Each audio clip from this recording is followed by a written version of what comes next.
things like that. But one of the things that you guys don't get a lot of credit for is all of the game that you give and all of the encouragement that you give to a lot of guys on finances, resources, leveling up, fitness, all of these things. So first of all, I want to give you your flowers for that because I think that a lot of times we don't give people their flowers in real time.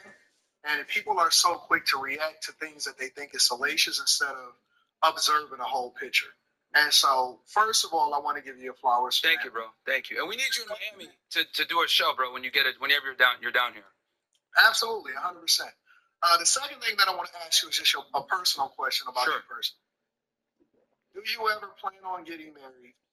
And if so, what would that look like? Fantastic question. I get this often. It's the way I'm going to do it is going to be a bit unorthodox, but I think the number one, the nuclear family, I think, is the backbone of any society. We need it. It's very important. You know, I think the destruction of nuclear families was set blacks back a lot because during the civil rights era, we had more families and we were more successful despite the fact that we had the most segregation, the most racism, and the most oppression, right? So that goes to show how powerful the nuclear family is. Number two, when I do decide to get married, what I'm going to do is I'm not going to involve the state. And the reason why we get married is solely for kids, to create that environment where, you know, the child is like, oh, mom and dad are together and they're, you know, they have a conventional relationship to a degree where they're married. I just want to do it with the state. Because I do think marriage is important for a family. But just the way we know about it today is extremely dangerous, you know, problematic, because we put so much on the line.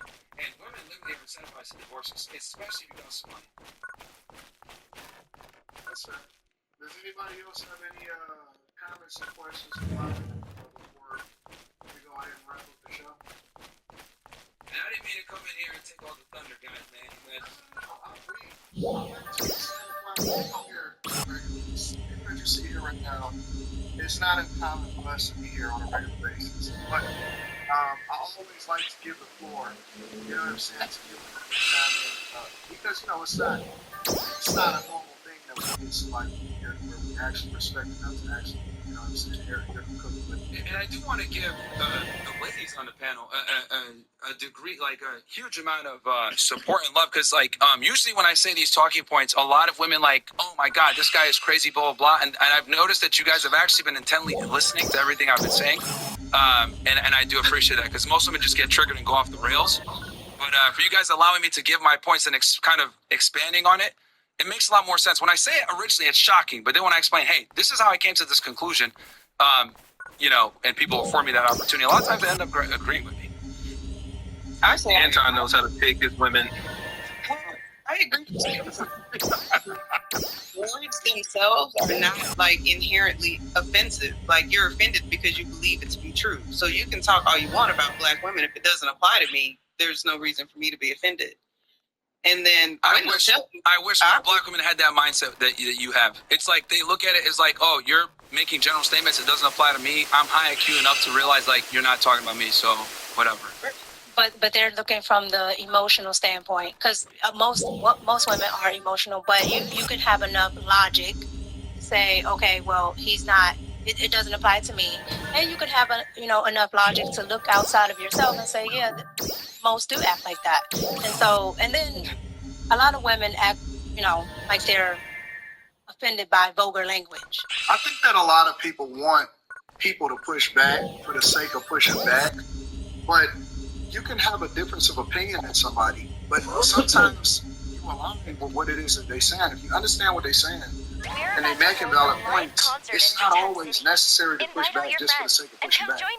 You know what I'm saying? So I don't understand the whole, hey, you guys got to push back thing. I don't subscribe to that. I just think that when people are cooking, then you give them the floor and you let them do their thing. I don't understand that. So. Yeah, I mean, I'll give you guys an example. Yes, Steve. I said, what you doing, nigga? Hold on, puppy. I said, what you doing, nigga? I ain't playing Fantasy Star on last, biatch.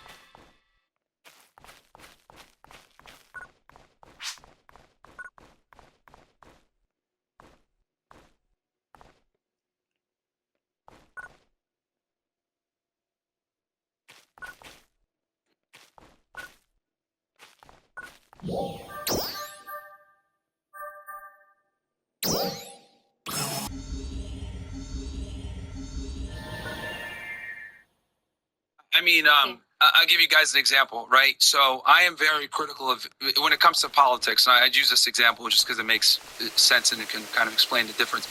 I'm very critical of Israel. I have made a lot of comments on the state. I have my political grievances, whatever. But I do have friends and colleagues that are hardcore Zionists. And though this should be a dividing line where we should never be talking to each other, we should literally hate each other, I do think it's important you don't have to be great friends with them, but I do think it's important to have people in your circle or your realm of influence that oppose your views, because it kind of keeps you sharp when you have a discussion with them and keeps you on your P's and Q's. So, put a bit about lock him up and then see if he will talk. Because Mr.